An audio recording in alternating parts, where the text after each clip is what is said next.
but let's kick off today's show with a little bit of talk about the action last night in the NHL. And listen, you and I have both kind of shared an opinion throughout the year that, maybe this Tampa Bay Lightning team is starting to take a bit of a step back. And what we've seen in the month of February is a damn near perfect run from the Bolts, a 6-game winning streak for Tampa Bay. Last night, it was a stomping of the Edmonton Oilers in Tampa.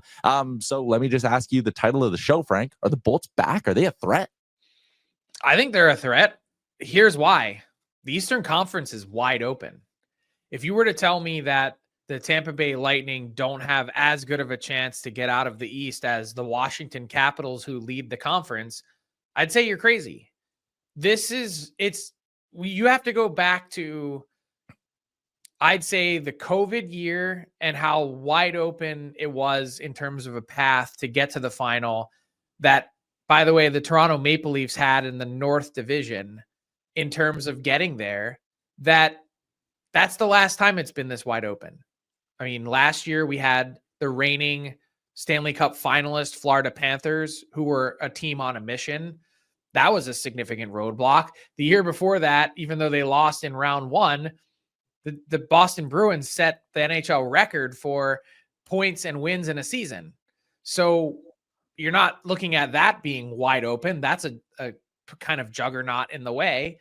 And yes, different things happen in the playoffs, but I don't see any one of these teams that's currently in a playoff spot having any sort of leg up over anyone else. I just think it's quite literally, you're talking shades of percentages, 53-47, 51-49, if not a straight up coin flip at 50-50.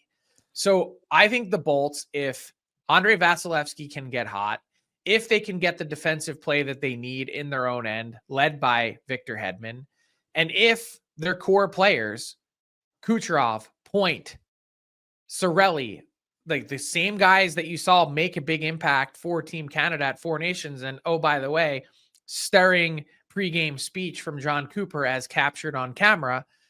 They have the makings to be dangerous. They haven't shown it in recent years in the postseason, but they had also kind of been a little bit run down. And if this team is indeed peaking at the right time after a sort of up and down roller coaster type year, win 6, lose 6 at times, well, they've got an opportunity here. Yeah, they do. You mentioned Andre Vasilevskiy, and that's where I wanted to go first. Like we know he's an absolute difference maker, and when you look at last season, Frank, those numbers were very average, and then he was below 900 in their round one loss in the playoffs as well. And you look at what Vasilevskiy's doing this season now, it's a 921 and a 226, and even the shots per game down by half a shot per game. Like they're playing better in front of him, but Andre Vasilevskiy also on the nights they have off, he's capable of winning them hockey games again, which last year, coming off that surgery, didn't get going until, December? He just wasn't the same Andre Vasilevskiy. So maybe that's a bit of a similar story to the rest of the team. You mentioned they were a bit run down. Maybe Andre Vasilevskiy was also a bit run down. But now that he's back and looking like a truly elite goaltender, I wouldn't be comfortable betting against them in any best of 7 series. Me neither. The Big Cat wasn't a big threat before. And he has been. And that's kind of the amazing part about some of these teams that Tampa has run into the last few years. In some series, Vasilevskiy has actually been outplayed.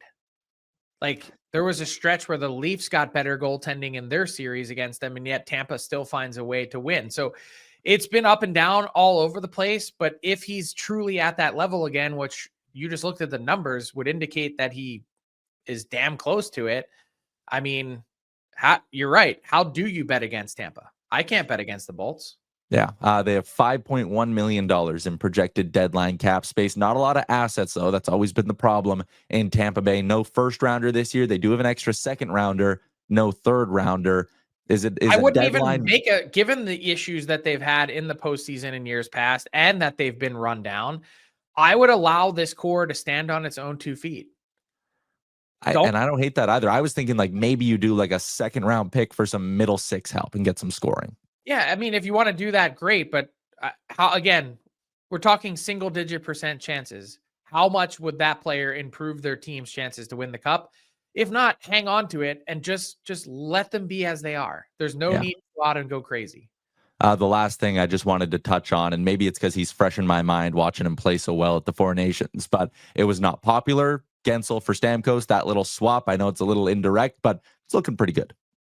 Yeah, it is. And I also think a little bit of an unfair argument, because if Stamkos had stayed, would he have played as poorly as he has this year? Probably not. What's up, hockey fans? If you enjoyed that video, then you need to be hitting the subscribe button right here at Daily Faceoff. Exclusive interviews and analysis from our hockey insider Frank Seravalli, fantasy updates from Brock Sagan, and a daily live show at noon Eastern, Monday through Friday. You don't want to miss any of the fantastic content, so hit that subscribe button.